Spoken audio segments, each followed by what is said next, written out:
through. Hopefully, ieZael, if he crushes Volition, will find some competition in the semifinals. But again, this sort of Mutalisk into Lurker strategy seems pretty strong. And I gotta be honest, if you guys are itching to play some Starbow, this might not be a bad build to mimic. But I'll actually talk a little bit more about that in a moment. Let's get the scoreboard set up and all these wonderful things. Spawning in the top left corner of Neo Destination, it is ieZael, the Pink Zerg player from a Printer SC2. I tried to say it, probably failed, whatever. His opponent in the lower right, he is just simply the standalone green Terran known as Volition.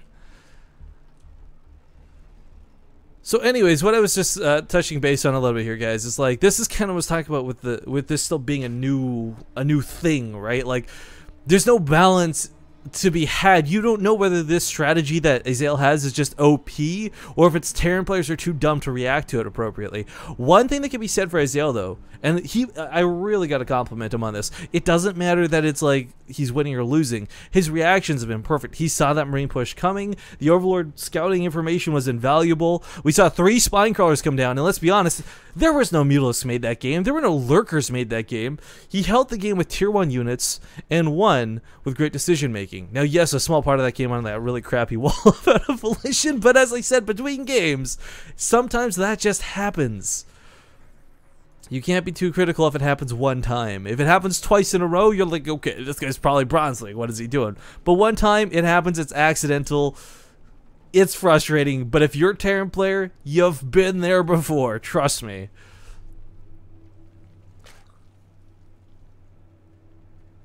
Oh, hey, December's Com joining us in chat. What's up, man? Of course, December Com, one of the, I believe, developers of the game.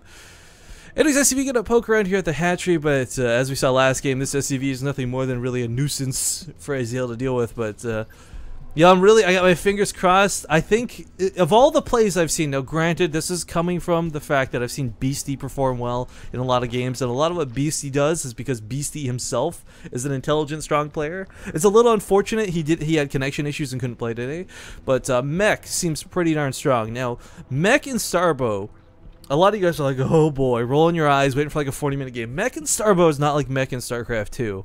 There is that certain element of turtle, but there's a lot more option for offense. You know, whether it's vultures dropping across the map, whether it's just straight up running spider mines, having a minefield to protect your tanks. I mean, you don't have to play as paranoid and as, like, you know, a Velo turtle style of mech as you do in regular StarCraft 2, and I've seen a lot of really good results out of that. That being said, I don't know if that's what Volition is going to be comfortable doing. We did see game number 1, he did go for a lot of bio units, and in game number 2, he is once again getting that second barracks pretty darn quick. It's worth noting that, again, he delayed his orbitals last game. It looks like he'll be doing that again this game. Not a big deal. SCV's actually doing a fair amount of damage to this hatchery. 3 bars down, and finally some links pop out to deal with this. So it looks like Volition will be chased back home. Man, SCV is drove pretty good. Creep Tumor's gonna get started here. Again, we kind of got that pseudo larva inject, not the one you guys are used to seeing from StarCraft 2, but it does just speed out the rate at which it spawns. First blood. Rip SCV. A couple Marines gonna kill him or avenge the SCV. We're killing a Zergling there. Big blood splat in the middle of the map. I kind of hope that they implement. You know, I'm looking at this map and I would love to see like a Neopolaris Rhapsody version of this map where, like, you know, every 5 minutes the lava rises. It would be so broken and so dumb, but that's what Starbow is right now, a game with no balance concerns, and it is broken in its truest intent, which is what makes it so fun to watch. So, if anyone is listening and you want to try your hands at map making, Rifkin personally would have all of the nerdgasms if you made that happen. That being said, we'll see how this one shapes up. Of course, that's not an ability available here. We got the lair coming out very quickly once again out of ieZael, and you do need the lair, you know, whether it's Mutalisks or whether he wants to go for those quick lurkers again. He can't do either without that layer tech. And by going for this earlier layer tech, you do sacrifice army supply. You don't have 50 lings roaming about the map. And this is kind of that earlier push that I would have loved to see out of Volition. Even this small handful of Marines in this medic, they're not going to get a lot accomplished. But if they keep ieZael, you know, if instead of making like 14 drones, he has to make 14 lings, like, you know, it's really basic StarCraft 2 concepts, but instead he's playing a little bit defensively, a little bit tentative to push out, now starting to move out a little bit. ieZael is using these links mostly to scout more than anything else. And we'll see what Yeah, he's not gonna move out. This sucks. Okay, so it's gonna be that quicker lurker down by the looks of it. Probably will throw the Spire down hand in hand with this. It's never bad to have that Spire, and the Mutalisk control has been fantastic out of ieZael for the entire, not just series this one, but like the entire day today.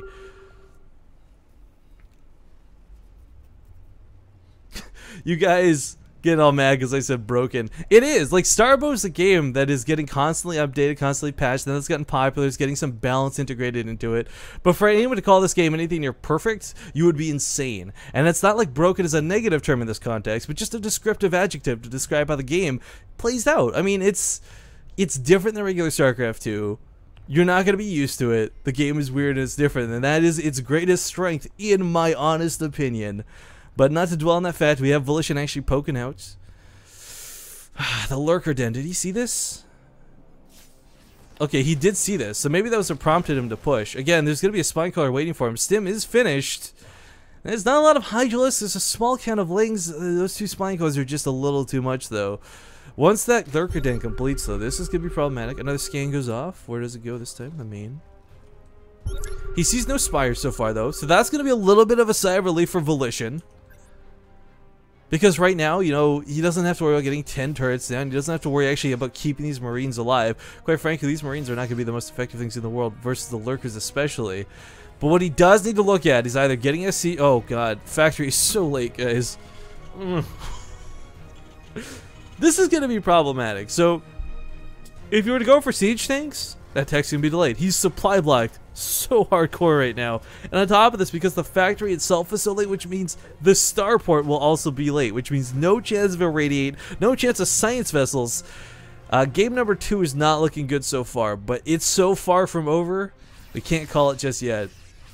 Bro's on the way, but of course Lurkers have Bro innately built into them.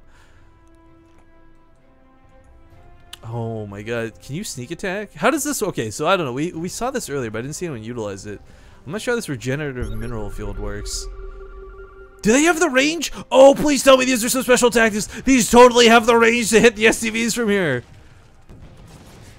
Oh, ieZael has definitely had some practice, not just on this map, but at being a really smart, clever dude. So basically this whole mineral line has been evacuated just due to these 3 Lurkers positioned where they are.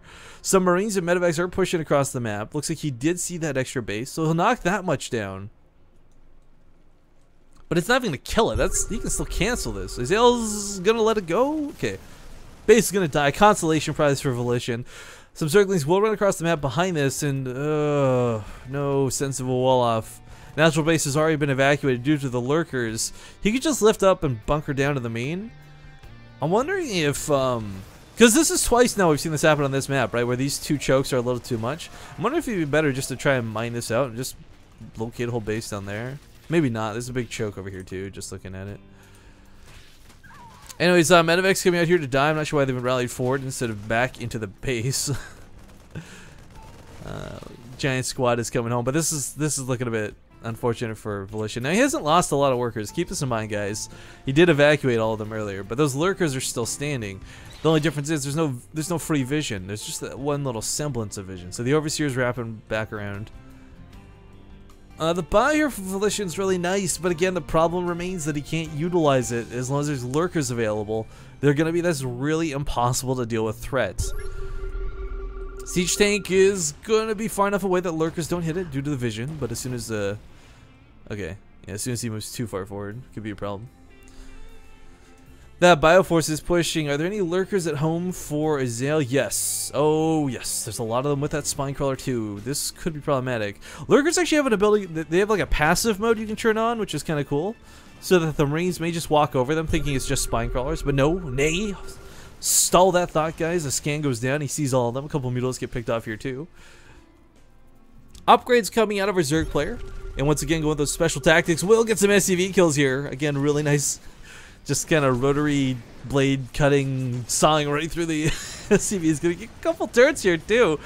Really getting a nice effect out of these Lurkers. Unfortunately, loses the Overseer due to a little bit of miscontrol, but not the biggest deal in the world. Another hatchery will be knocked down, but behind this, oh man, prepare to rest in peace, Volition. He may have seen those. I don't know if he did. Okay, this is why Bio... I don't. Yeah, this is where I would normally be like, "Oh my God, those lurker hits were so good!" But it was we saw that coming from a mile away, guys. Let's be honest. Like that was everything according to plan. But Submarine's going to push out and stem into the Mutalisks. One thing worth noting is Volition has lasted significantly longer than any other Terran player that ieZael's played against so far today, but doesn't mean he's in a great spot here. Still has so many lurkers to contend with, still has to deal with the Mutalisks as well, and this Bioforce needs to move. Ugh. Nope. Meanwhile, back at home, there's some burrowed leggings. I don't know when he snuck those in, so maybe able to unburrow these later, provide some vision for the lurkers. Siege tanks are put in a pretty decent position, and looks like he's just going to tap out. Good game's going to be called, and ieZael will move on to the semifinals, guys.